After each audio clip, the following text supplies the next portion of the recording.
I have refused to let anybody decide that my career is worth fighting for, and this is why I'm the first person to actually fight for it. Because if you're waiting on other people to actually decide that your career is worth putting effort in, trust me, nobody is ever going to be there for you more than you can be there for yourself. A lot of you guys are waiting for people to hold your hands, open doors for you, and introduce you to the world.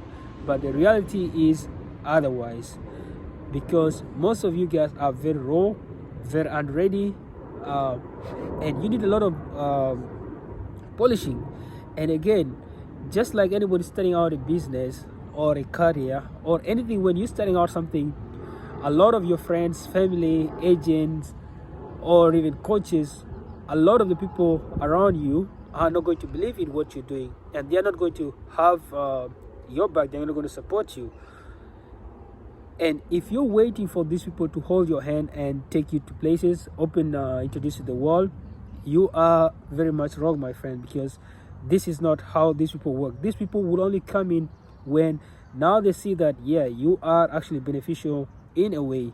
And it's not their fault, because now everything is looked from beneficial point of view. What can you give? Do you add value? And this is when this agent starts to come in and back you up. So nobody's ever going to be there for you more than you can be there for yourself. You can cry, complain, and say that it's unfair as much as you want, but trust me, these people will always dump you when they find somebody who is actually doing better than you.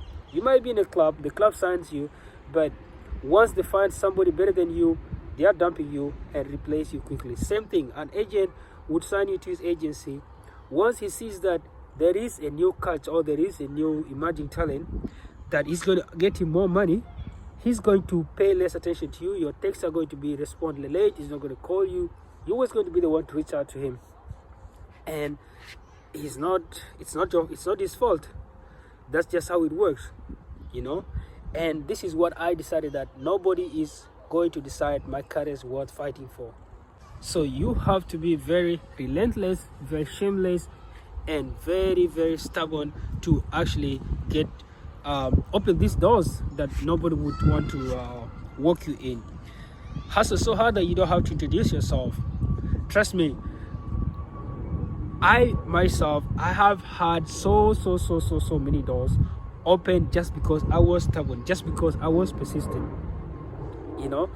And this is a quality a lot of people admire. I was speaking with one agent that after my unsuccessful trials in Aveiro, I called him. I'm like, hey man, have you been able to send me to some clubs? Have you been able to find something for me? He's like, I knew that you were in the other club in Aveiro, and so I couldn't send you to other clubs, because what if they say that they need you?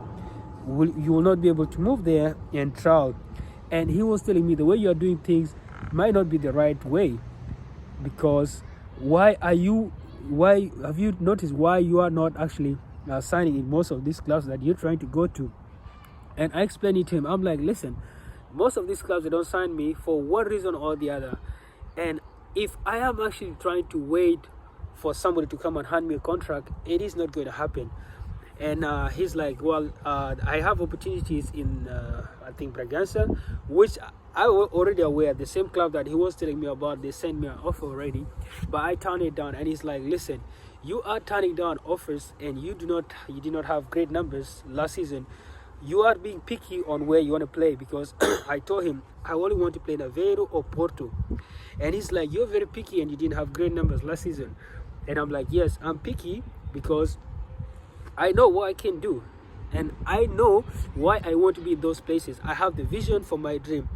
And he's telling me, he was saying so many things, and I'm like, listen, you might not want to be doing things in a certain way for me, but I will not let you dictate how I should be. Yes, I didn't have great numbers, but then what I'm looking at is going somewhere, get good highlight quality video that I can use to send out. He's like, what are you going to do with the video if you have the video? So I'm like, when I get the video, I know where I would want to play. When I have the video, I know how I am actually going to turn pro when I have the video. And I told him that with or without you, I am still going to find teams in those regions of Aveiro. And I am very relentless and stubborn. And he said, he actually calmed down a little bit. He's like, you see, this is something that I actually like about you. You're very stubborn. You know what you want. And you are, the mentality is great. I'm like, yes.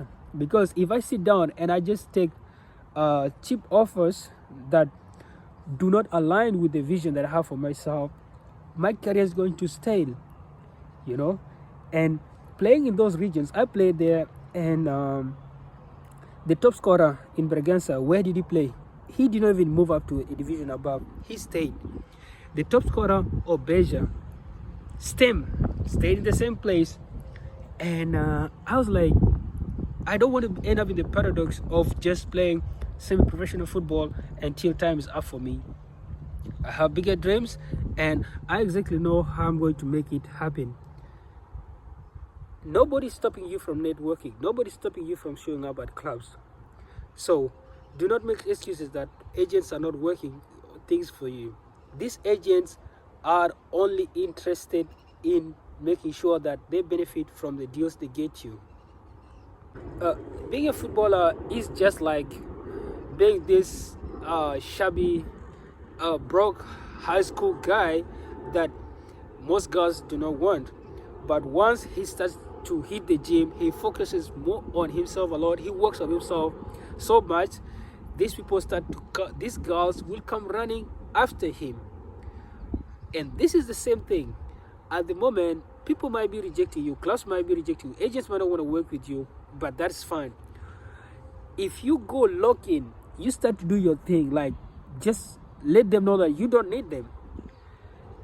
And once it starts to click for you, you can sit back and start to have choices. You can start to ignore them. And for sure, once you're doing good, agents will lick your feet. I know this. I think it was Hamed Diallo or which player. He used to take this one agent, and the agent was ignoring him. And once he made his Premier League debut, the agent posted a screenshot of the conversation where he was ignoring the guy. It's the same thing. Richarlison goes somewhere people don't want to rate him. He kept it moving. And Luis Diaz goes somewhere people don't rate him. He kept it moving. So it's don't take it personal, guys. It's just that you're not ready at that moment. Even me, I understand. People might not be want to help me or want to put effort on me. Maybe because I'm not ready in their eyes, but I have the fire in me that I know if the right opportunity comes, I will burn that fire into that opportunity, and I will sparkle the place with flames. And then people even higher will start to come. So don't rest on yourself. Do not sleep on yourself. Be the first on the line for yourself. Go knock those doors and introduce yourself even when nobody is expecting you in those buildings.